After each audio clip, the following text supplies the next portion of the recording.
မင်္ဂလာပါခင်ဗျာဒီကနေ့ကတော့2026ခုနှစ်ဇူလိုင်လ31ရက်နေ့ဖြစ်ပါတယ်ဒီကနေ့အတွက်နောက်ဆုံးရသတင်းတွေကိုကျွန်တော်ရဲ့မိတ်ဆွေတွေအတွက်ပြန်လည်ပြီးတော့မျှဝေတင်ဆက်ပေးသွားမှာပဲဖြစ်ပါတယ်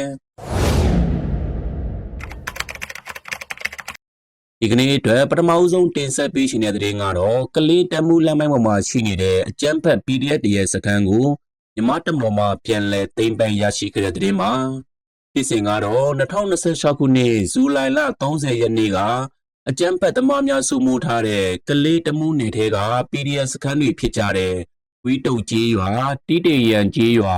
ရန်နိုင်အောင်ကြီးရွာနဲ့တွေ့ပန်ကြီးရွာစခန်းတွေကိုမြန်မာတပ်မတော်မှပြန်လည်သိမ်းပိုက်ရရှိခဲ့တယ်လို့သိရှိခဲ့ရပါတယ်ဒီပြည်စီမှာအကြမ်းဖက် PDF အလောင်း42လောင်းနဲ့အတူလက်နက်ခဲယမ်းတွေကိုပါသိမ်းဆည်းရရှိခဲ့တယ်လို့မြေပြင်သတင်းတွေအရသိရှိရပါတယ်ခင်ဗျာလက်ရှိအချိန်မှာတော့အကြမ်းဖက် PDF တွေဟာ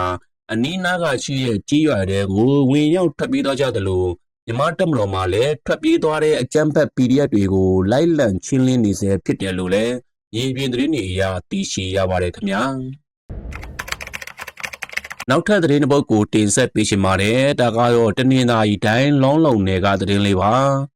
ဖြစ်စဉ်ကတော့2026ခုနှစ်ဇူလိုင်လ29ရက်နေ့ကတနင်္သာရီတိုင်းလောင်းလုံမြို့နယ်ခမောင်းတောင်ကြီးရွာနဲ့မြို့ဟောင်းကြီးရွာရဲ့ကြားမှာရှိနေတဲ့အကြမ်းဖက် PDF တွေနဲ့မြန်မာတပ်မတော်ကြားမှာထိတွေ့မှုတွေဖြစ်ပွားခဲ့တယ်လို့သိရှိရပါတယ်။ဒီထိတွေ့မှုတွေမှာအကြမ်းဖက် PDF အလောင်း3လောင်းနဲ့လက်နက်ခဲယမ်းတွေကိုသိမ်းဆည်းရရှိခဲ့တယ်လို့မြေပြင်သတင်းတွေအရသိရှိရပါတယ်။လက်ရှိအချိန်မှာတော့အကြမ်းဖက် PDF တွေဟာထိန်နှင်းရွာနဲ့တောင်မင်းပြောင်ရွာတွေကိုဝင်ရောက်ထွက်ပြေးသွားကြတယ်လို့သိရှိရပါတယ်ခင်ဗျာနောက်ထပ်သတင်းတစ်ပုဒ်ကိုတင်ဆက်ပေးချင်ပါတယ်ဒါကတော့လူအင်အားနည်းလာတဲ့အကြမ်းဖက် KIA PDF တွေကရွှေမျောလုပ်သားတွေကိုဖမ်းဆီးခဲ့တဲ့သတင်းမှာဖြစ်စဉ်ကတော့2026ခုနှစ်ဇူလိုင်လ29ရက်နဲ့30ရက်တွေမှာစစ်ရှုံးပြီးလူအင်အားနည်းနေတဲ့အကြမ်းဖက် KIA နဲ့ PDF ပူးပေါင်းဖွဲ့တွေဟာစကိုင်းတိုင်းဒေသကြီးခန္တီးမြို့နယ်မှန်ပင်ကျွော်မှာပြည်သူ42ဦးကိုလက်ပြန်ကျိုးတုပ်ပြီးဖမ်းဆီးခေါ်ဆောင်သွားကြတယ်လို့ဒေသခံတွေရဲ့ပြောပြချက်အရသိရှိရပါတယ်ခင်ဗျာအကြမ်းဖက် KIA PDF ဖွဲ့တွေဟာရွှေမျောလုပ်သမားတွေကိုလည်းဖမ်းဆီးခေါ်ဆောင်သွားပြီးခြေတန်းစစ်မျက်နှာပြင်မှာလူသားတိုင်းဖြစ်အုံပြုခဲ့ကြသလိုအခုလည်းပဲကြေးရွာအတွင်းကပြည်သူ42ဦးကိုလည်းလူသားတိုင်းဖြစ်အုံပြုသွားမှာဖြစ်တယ်လို့လည်းထပ်မံသိရှိရပါတယ်ခင်ဗျာနောက်ထပ်သတင်းတစ်ပုဒ်ကိုတင်ဆက်ပေးချင်ပါတယ်ဒါကတော့ငအိုးဒေတာမှာထိတွေ့မှုဖြစ်ပွားခဲ့တဲ့သတင်းမှာဖြစ်စဉ်ကတော့2026ခုနှစ်ဇူလိုင်လ30ရက်နေ့ကကချင်ပြည်နယ်ဗမော်ဒေတာအတွင်းငအိုးနယ်ခက်ခုံကြီးရွာမှာပြည်သူတွေကိုလက်နက်နဲ့ချိန်ချောက်ပြီးအနိုင်ကျင့်စက်ကြီးကောက်နေကြတဲ့အကြမ်းဖက် KIA PDF တွေရဲ့နေရာကိုဒေသခံတွေရဲ့သတင်းပေးပို့မှုအရမြန်မာတပ်မတော်မှတွားရောက်ရှင်းလင်းခဲ့ရာနှစ်ဖက်ထိတွေ့မှုတွေဖြစ်ပွားခဲ့တယ်လို့သိရှိရပါတယ်ခင်ဗျာဒီထိတွေ့မှုတွေမှာအကြမ်းဖက် KIA PDF အလောင်း2လောင်းနဲ့လက်နက်ခဲယမ်းတွေအပြင်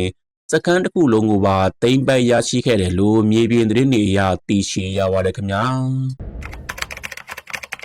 နောက်ထပ်သတင်းတစ်ပုဒ်ကိုတင်ဆက်ပေးချင်ပါတယ်ဒါကတော့ဂရနီပြည်နယ်ကသတင်းပါ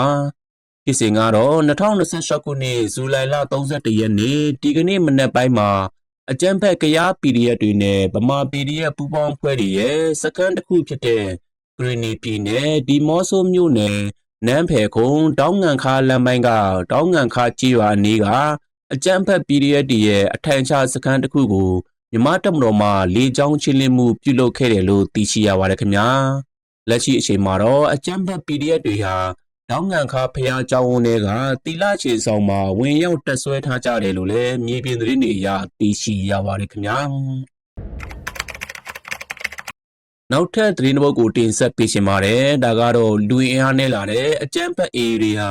ရခိုင်ပြည်နယ်အတွင်းကကြားမမရွေလူသစ်စုဆောင်းနေကြသလို2026ခုနှစ်ဇူလိုင်လ30ရက်နေ့ကလည်း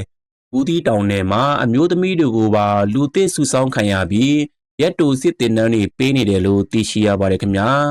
လက်ရှိအချိန်မှာတော့ရခိုင်ပြည်နယ်အတွင်းကလူငယ်အများစုဟာလူသစ်စုဆောင်းတာကိုရှောင်လွှဲနိုင်ဖို့နဲ့ပြည်မာတဲ့ကိုဝင်ရောက်တေးချောင်လာကြသူတွေများသလိုအိမ်ကြီးနိုင်ငံတွေကိုဝင်ရောက်ထွက်ပြေးသွားကြသူတွေလည်းရှိနေတယ်လို့ဒေသခံတွေရဲ့ပြောပြချက်အရသိရှိရပါတယ်ခင်ဗျာ နောက်ထပ်သတင်းတစ်ပုဒ်ကိုတင်ဆက်ပေးရှင်ပါတယ်ဒါကတော့ကရင်ပြည်နယ်ရဲ့သတင်းလေးပါဖြစ်စဉ်ကတော့2026ခုနှစ်ဇူလိုင်လ31ရက်နေ့ဒီကနေ့မနက်ပိုင်းကအကြမ်းဖက် KNU KNL နဲ့ PDF ပူးပေါင်းဖွဲ့တွေရဲ့အထိုင်ချစခန်းပြုလုပ်ပြီးနေထိုင်နေကြတဲ့ဟောလေတုံးထက်ကွေအတက်ရက်တော်မူဘုံကြီးကျောင်းနဲ့ကျော်ဝါဖူးကုန်းကအကြမ်းဖက်စခန်းကို BGF နဲ့မြန်မာတပ်မတော်ပူးပေါင်းဖွဲ့မှာUAV ကင်းထောက်ဒရုန်းတွေကိုအသုံးပြုပြီးစခန်းတီနေယာအတိအကျကို155မမဟောင်းဝင်းစာအမြောက်တွေနဲ့ရှင်းလင်းခဲ့တယ်လို့သိရှိရပါတယ်ခင်ဗျာဒီရှင်းလင်းမှုမှာအကြမ်းဖက် KNU KNL နဲ့ PDF အပေါင်းပါတွေအများအပြားထိခိုက်ဒေဆုံးသွားကြတယ်လို့မြေပြင်သတင်းတွေအရသိရှိရပါတယ်ခင်ဗျာဒါတွေကတော့ဒီကနေ့အတွက်နောက်ဆုံးရသတင်းတွေကိုတင်ဆက်ပေးခဲ့တာပဲဖြစ်ပါတယ်ဒါအခုဆိုရင်ပြည်တော်စုသမ္မတမြန်မာနိုင်ငံတော်အစိုးရတည်ရဲ့ရက်တရားပြည့်စီမံချက်ဒီနေ့ပဲပြီးဆုံးပါတယ်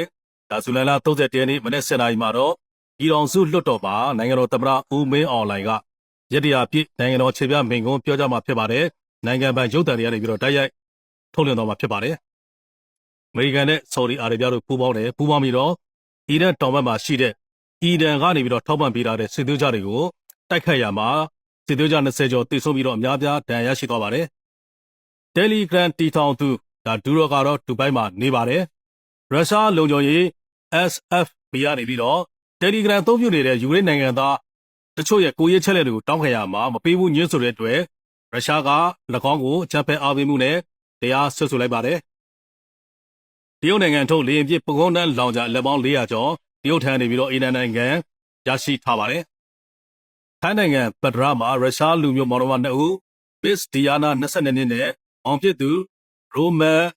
နာဒီမို18နှစ်တို့ကိုတော့ထိုင်းလူမျိုးထောင်ထွက်လူမတယောက်ကဒါတပ်ဖြတ်ပြီးတော့သူတို့ဆင်းနေလာတဲ့ဆိုင်ကယ်ကိုပါတစားစီဖြုတ်ပြီးတော့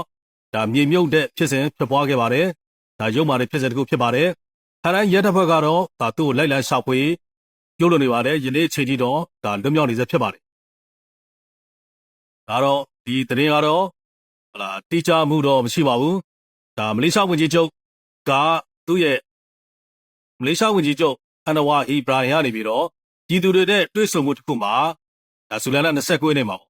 မလေးရှားရောက်ဘင်္ဂါလီဒါ9000ကျော်ကိုဒါမြန်မာအစိုးရကပြန်လက်ခံသဘောတူထားတယ်ဆိုပြီးတော့ပြောဆိုသွားတော့ရှိပါတယ်ဒါတော့အစိုးရမြန်မာအစိုးရအနေနဲ့တော့ဒီပြုတ်ထားတာမရှိပါဘူးမရပူရာမြို့နယ်တောင်တမန်အုပ်စုထန်းတော်ရွာကမတ်ခိုင်စောထွေး42နှစ်ဆိုင်ကယ်နဲ့ဒါသွားလာနေစပါလူတို့ကပစ္စတိုနဲ့ပြစ်တက်ပြီးတော့ဆိုင်ကယ်လူမှုဖြစ်စဉ်ဖြစ်ပွားခဲ့ပါတယ်။အော်ဆိုလာပြည်နေကရွှေကုန်းဖျားစောင်းတန်းမှာဒါစောင်းတန်းတစ်ခုပါတော့လောင်းကစားတိုင်တွေဖွင့်လှစ်ပြီးတော့ဒါပြုလုပ်တဲ့ဖြစ်စဉ်ဖြစ်ပွားခဲ့ပါတယ်။ဒါကတော့အခုဝေဖန်မှုတွေပြည့်တက်နေပါတယ်။သာသနာရေးဦးစီးဌာနတွေကတော့ဒါမျိုးတွေကတော့ကျွန်တော်တို့ဗုဒ္ဓဘာသာဝင်တွေရဲ့အထွတ်မြတ်နေလူနေမြတ်တွေပါဒီလိုလောင်းကစားကိစ္စတွေလုပ်တာကိုတော့အားမပေးသင့်ပါဘူး။ဒါတော့စီစစ်သင့်ပါတယ်ပေါ့နော်။အင်းစိန်ပေါ့ကန်ရက်ကမျိုးမင်းတို့42နှစ်ကအသက်17နှစ်အရွယ်ယောက်ျားလေး3ဦးကိုဆေးကျွေးပြီးတော့အတိမဲ့နေချိန်မှာလိန်လူဆက်ဆံတဲ့ဗီဒီယိုရိုက်ပြီးတော့ live ပေါ်တင်ပြီးတော့ရောင်းစားတဲ့ဖြစ်စဉ်ပေါ်ပေါက်တဲ့အတွက်ထောင်အတန်နှစ်40ချမှတ်လိုက်ပါတယ်။နောက်မြိုင်မြို့နယ်နောက်ပိုင်းအညာဒူပိုင်းရာချင်းပြင်ပေါက်ပင်ရွာသေးကြီးချက်မောက်ဆိုတော်နှမ်းစားချင်းမြို့ခဲသားတဝိုက်တမတော်ကလေကြောင်းရှင်းလင်းမှုတနေ့ကိုပြုလုပ်ခဲ့ပါတယ်ဒီကနေ့အတွက်သတင်းတွေကိုတော့တင်ဆက်လုပ်ပြီးပါပြီမြန်မာပြည်သူပြည်သားအပေါင်းကိုစိတ်နှပြကျမ်းမာချမ်းသာတော်မူကြပါစေခင်ဗျာ